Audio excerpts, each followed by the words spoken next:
The first thing I noticed that morning was the empty space in front of my neighbor's house. Not the peaceful kind of empty, more like the wrong kind. For 3 years, Mark's wheelchair-accessible van had been parked in the same spot, angled carefully near the curb so the side ramp could deploy without blocking the sidewalk. Every neighbor knew it. The HOA knew it. And most importantly, Mark needed it. That van wasn't just transportation, it was independence. But at 6:12 a.m., all that was left was a faint oil stain and 2 crooked tire marks leading into the street. Mark found out 10 minutes later. I watched from my porch as he rolled outside, coffee in hand, confusion slowly turning into panic. He checked his phone, then the street, then the driveway, like the van might magically reappear if he looked hard enough. When I walked over and told him I'd seen headlights around 2 a.m., his face dropped. He already knew who did it. We all did. HOA President Karen, self-appointed parking enforcer, clipboard addict, and serial rule stretcher, had been on a crusade lately about overnight street parking. Never mind that emergency vehicles could pass just fine. Never mind that the city ordinance allowed it. Karen wanted control, and Mark's van was visible. That was enough. By 7 a.m., Karen had sent out a smug community email titled, "Rules apply to everyone." No mention of Mark by name, but the message was clear: unauthorized vehicles would be towed, without exception. What she didn't mention was that Mark had an approved accommodation on file, signed by the HOA's own previous board. What she didn't mention was that towing a clearly marked disabled access van without notice wasn't just heartless, it was illegal. But Karen loved technicalities, and she assumed no one would challenge her. She assumed wrong. Mark tried calling the tow company. They confirmed it had been removed at the HOA's request and would cost over $600 to release, cash only. No payment plan. No sympathy. Worse, without the van, Mark couldn't get to his physical therapy appointment that morning or his dialysis session the next day. That's when someone across the street quietly dialed the sheriff's non-emergency line. Not to complain, but to ask a simple question: is it legal for an HOA to tow a disabled person's vehicle without warning? The answer came faster than anyone expected. 2 sheriff's cruisers pulled up less than an hour later. One deputy went straight to Mark, kneeling to speak to him at eye level. The other asked where the HOA president lived. When Karen opened her door, still in workout clothes, still holding her phone, the deputy didn't raise his voice. He didn't need to. He told her, calmly and clearly, that towing a vehicle displaying disability modifications without verifying accommodations was a violation of state disability protection laws. Then he asked for the tow authorization paperwork. Karen's confidence cracked instantly. She said the words that would seal her fate: "I didn't think the rules mattered for one person." That was the moment everything changed, and the moment Karen realized this wasn't an HOA issue anymore. This was a sheriff's issue. And the fine hadn't even been mentioned yet. Karen's smile vanished the instant the deputy asked for documentation. Not opinions. Not HOA rules she'd printed from some outdated PDF. Actual paperwork. The kind that proves intent and authorization. She disappeared inside her house, returning a full minute later with a thin manila folder that looked far too light to contain anything helpful. As she flipped through the pages, her hands shook just enough to give her away. The deputy scanned the papers, paused, then looked up at her. "So you authorized the tow at 1:48 a.m., he asked. Karen nodded stiffly. "Yes." "Unauthorized overnight vehicle." The deputy tilted his head. "And you verified there was no disability accommodation on file?" Karen hesitated. That hesitation said everything. Across the street, Mark sat silently in his wheelchair as the second deputy gently reviewed the blue disability placard number and the visible ramp system installed on the van, both clearly listed in the state database. The deputy radioed something in, then turned back toward Karen's driveway. "Ma'am," he said evenly, "this vehicle qualifies as a protected accommodation under state law. HOA rules do not override that." Karen tried to interrupt, launching into a rehearsed explanation about uniform enforcement and fairness, but the deputy cut her off with a single sentence: "Fairness doesn't mean ignoring the law." What Karen didn't realize was that this wasn't the first complaint involving her. The deputy asked if she was aware that towing a disabled access vehicle without notice could constitute discrimination. Karen scoffed at the word. "I didn't discriminate," she snapped. "I treated him like everyone else." The deputy's response was calm, but devastating. "That's exactly the problem." He explained that equal treatment in cases requiring accommodation is not equal under the law, it's negligent. Karen's face flushed red as neighbors began stepping outside, drawn by the quiet but unmistakable authority of the scene unfolding in her driveway. Then came the call to the tow company. On speaker, the deputy identified himself, read the case number, and asked one question: why was a disabled access van towed without verification? The line went silent. After a pause, the dispatcher stammered something about following HOA instructions. The deputy responded, "You'll be returning that vehicle immediately, at no cost to the owner." Karen tried to protest. "Wait, that's not how this works." The deputy finally raised his voice, not in anger, but in finality. "That is exactly how this works now." As the tow truck was dispatched to retrieve the van, the deputy turned back to Karen and asked for her ID. Her confidence collapsed completely. He informed her that a citation was being issued for authorizing an unlawful tow and that the HOA would be receiving a formal notice of violation. The fine wasn't symbolic, it was substantial. Enough to require a board vote to cover.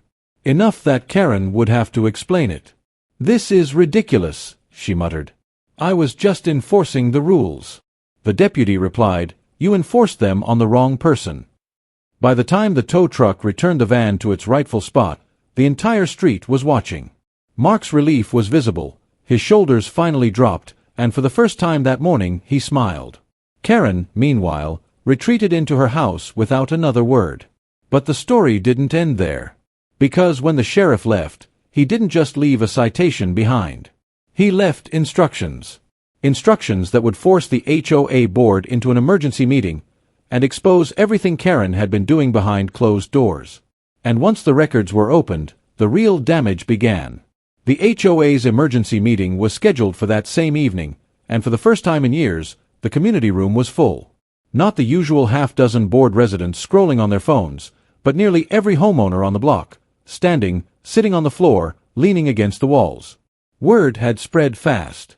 Not just that Karen had a run-in with the sheriff, but that she'd been fined personally for towing a disabled neighbor's van. When Karen finally walked in, her posture was rigid, her expression tight, and her confidence completely gone. She took her seat at the head of the table like nothing had happened, but no one was buying the act anymore.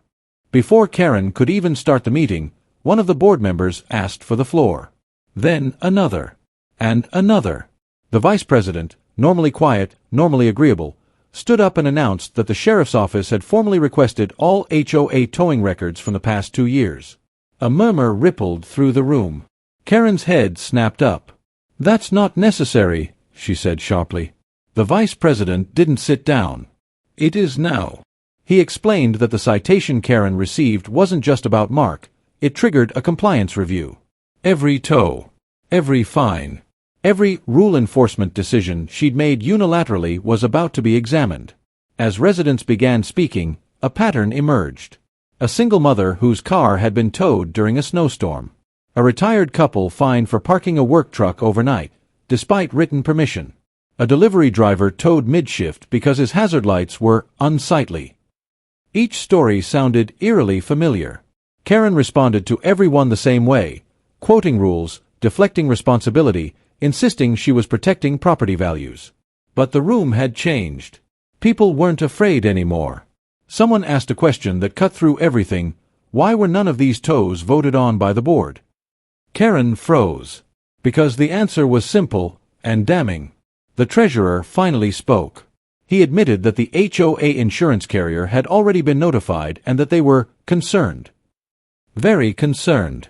Disability-related violations, he explained, could void coverage entirely. That meant any lawsuit would be paid out of the HOA's own reserves, or worse, through special assessments on every homeowner. The room erupted. Karen tried to regain control, pounding the gavel and demanding order, but no one listened. One resident stood up and said what everyone was thinking: "Your decisions almost cost us tens of thousands of dollars." Karen snapped back, blaming the tow company, blaming misunderstandings, blaming everyone but herself. Then Mark spoke. Quietly. from the back of the room. He explained what that van meant to him, how missing dialysis even once could land him in the hospital. How helpless he'd felt watching his independence disappear overnight. The room went silent. No rules. No bylaws. No technicalities. Just consequences. Karen didn't look at him. She stared at the table, jaw clenched, as if refusing eye contact could erase what she'd done. By the end of the meeting, a motion was introduced to suspend Karen's enforcement authority pending the outcome of the sheriff's review. It passed overwhelmingly. Karen didn't argue. She didn't object. She simply gathered her papers and walked out without a word. But the damage was already done. Because the records the sheriff requested weren't just about towing. They were about power. And once the audit started, it would expose far more than Karen ever intended. The audit began quietly, which somehow made it worse. No announcements. No dramatic confrontations. Just a formal request from the sheriff's office and the HOA's insurance carrier for everything. Emails, violation notices, towing authorizations, accommodation requests, and internal board communications going back 3 years. Boxes were pulled from storage. Passwords were reset. Old laptops were powered on for the first time in ages.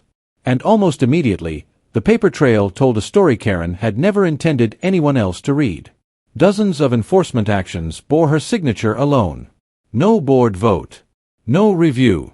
Just approved, scrawled in the margins. The deeper the review went, the uglier it got.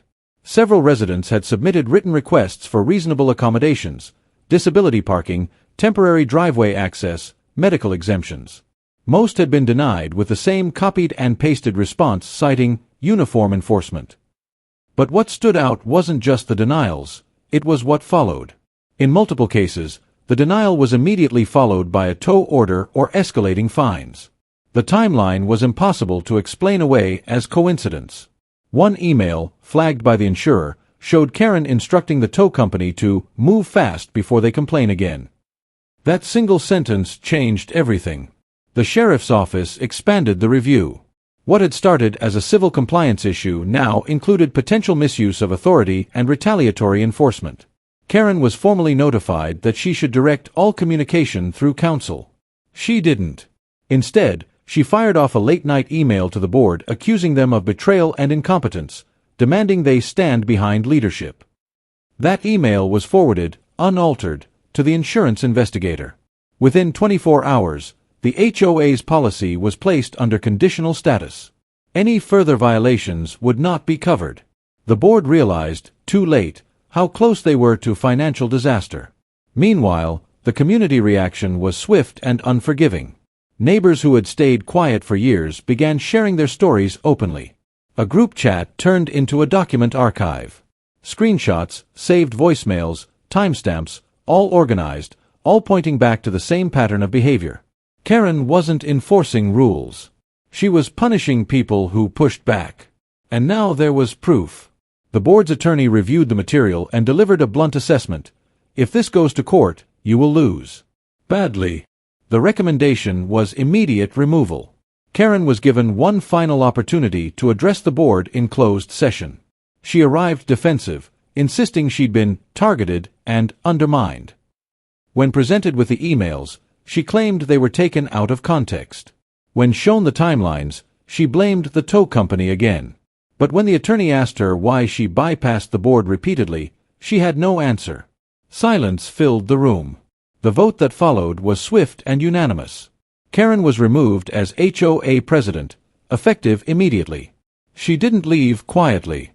She stormed out, threatening lawsuits, accusing everyone of conspiracy. But the threats rang hollow now. Because the damage she'd done wasn't theoretical, it was documented. The sheriff's office concluded its review with formal findings, including a recommendation for civil penalties and mandatory training for future board members. The tow company terminated its contract with the HOA on the spot, and the insurer demanded new leadership as a condition for continued coverage.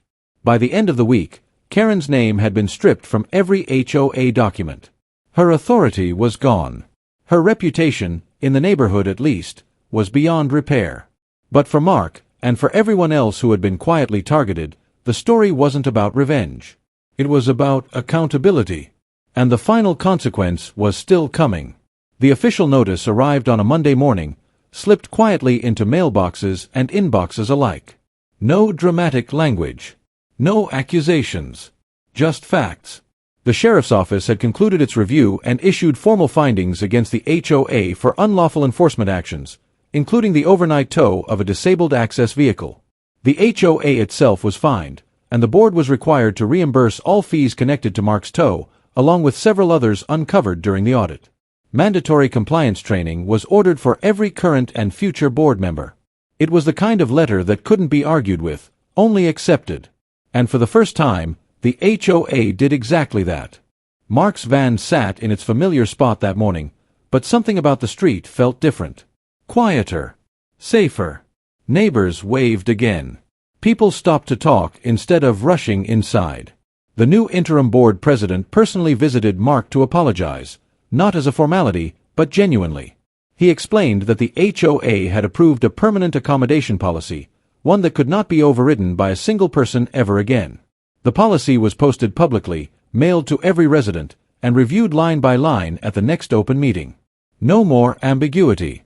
No more secret enforcement. Mark listened, nodded, and simply said, "That's all I ever wanted." Karen, meanwhile, was gone. Not just from the board, but from the community's inner circle entirely. She stopped attending meetings. She stopped sending emails. When neighbors passed her on the sidewalk, she looked away. Rumors circulated that she'd consulted an attorney, but nothing came of it. The evidence was overwhelming, and the cost of continuing the fight was too high. Her attempt to control the neighborhood had ended in the one way she never expected, not with applause or compliance, but with oversight and consequence. In the weeks that followed, something remarkable happened.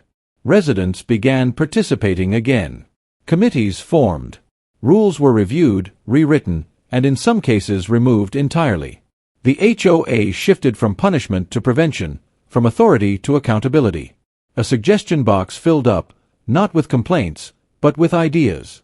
For years, people had feared speaking up. Now they understood that silence only protected the wrong kind of power.